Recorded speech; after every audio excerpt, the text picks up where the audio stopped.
ۋېنگىرىيەنىڭ پايتەختى بۇداپېشتنىڭ شەھەر باشلىقى خىتاينىڭ كىشىلىك ھوقۇق دەپسەندىچىلىكىنى ئەسكەرتىش مەقسىتىدە bir necha ko'chaning ismini o'zgartirganligini e'lon qilgan.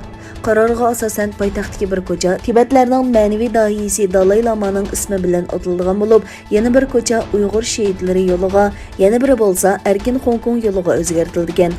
Bulardan sirt yana bir ko'cha turmaga tashlangan bir Xitoy katolik episkopining ismiga o'zgartirilgan. Budapesht 9-rayonining shahar boshlig'i oldingi oyning o'ttirlarida o'tkazilgan muxbirlarni kutib olish yig'inida hukumatning rayonda tarmoq maktablar qurish planiga qat'iy qarshi turadiganligini bildirgan.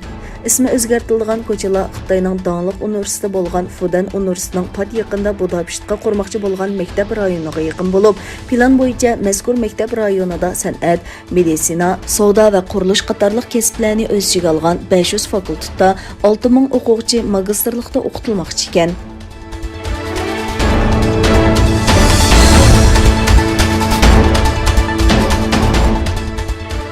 Amerika Kengash palata a'zosi Jeff Merkley, Avam palata a'zosi va Davlat Majlisi Xitoy ishlari ijroiya komitetining raisi James McRoven qatorliqlar, Davlatlik basketbolchilar birlashmasi raisi Chris Paul bilan ijroiya direktori Michelga maktub yozib, NBA topchilarining Xitoyning kiyim-kechak shirkati Anta Lening Pek bilan to'xtam tuzganligini, mazkur shirkatlarning Uyg'ur rayonidagi majburiy emgak bilan chetishliq ekanligini o'tirg'a qo'ygan hamda birlashma raisiga chaqiriq qilib, Xitoydagi Uyg'urlarga qaratilgan irqiy qirg'inchilikni nazarda tutib, NBA topchilarining yuqorqi shirkatlar bilan to'xtam tuzmasligiga va tuzgan to'xtamni bekor qilishga haydakchilik qilishini talab qilgan.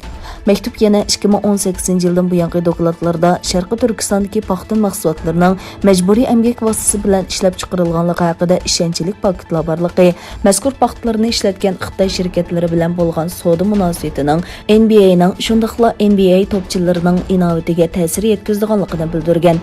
Maktubda mundaq deyilgan: Biz Amerika basketbolchilar birlashmasi va uning a'zolarining Sharqi Turkistonda yuz berayotgan irqiy qirg'inchilikqa bo'lgan tunishini o'stirishni, shu mahsulotlarni e'tirof qilish orqali ularni ishlab chiqarishdan majburiy emgakdan foydalanayotgan shirkatlar uchun muhim rol o'ynayotganligini his qilishni so'raymiz.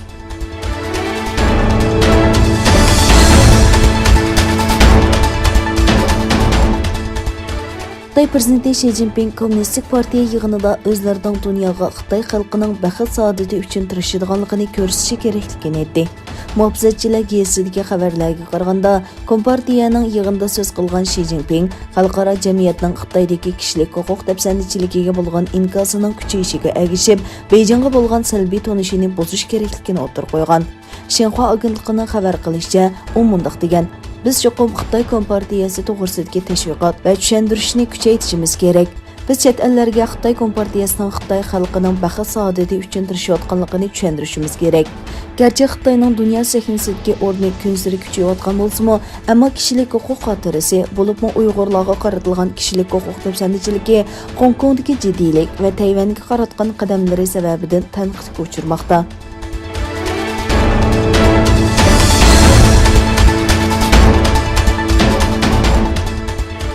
Xitoyning Tayvanga qaratgan harbiy tahdidi va bisimining tadrijiy ishiga ergishib, Amerika bilan Tayvan o'rtasidagi harbiy hamkorlik kun sari kuchaygan. Amerika davlat mudofaa ministrlarining alohida jang qiluvchi qismi va to'qinishga mas'ul yordamchi nomzodi Christopher Meyer Amerika Kengash palatasining salohiyat tekshirish yig'inida so'z qilib, Amerikaning Tayvanga askar avatib, Tayvan milliy armiyasining alohida harakat qismlarini mashg'ullantirishga yordamlashadiganligini bildirgan.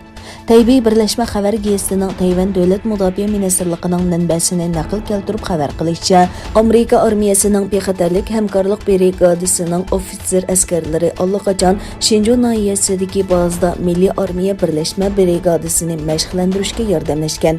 Amerika quruqliq armiyasi alohida qismlari va dengiz armiyasi zarba berish qismimi Tayvan armiyasining alohida harakat qismlari bilan birlikda qarorlik birlashma mashq o'tkazgan.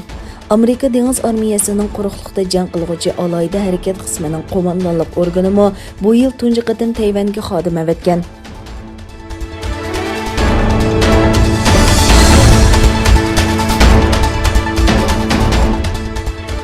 İsrailiyada baş minister o'rinda 12 yil o'ltirgan Benyamin Netanyahuning raqiblari birlashma hukumat qurishga qo'shildi. Yeş Atet Kelgusi partiyasının rəhbəri Yair Lapid başqa partiyalar bilan birləşmə hökumət təşkillashga qo'shilganligini e'lon qildi. O'qituvchilar rəhbəri Yair Lapid va Yamina partiyasının rəhbəri Naftalining bayonoti hökumət qurishning oxirgi muhtilidan bir necha minut burun e'lon qilindi.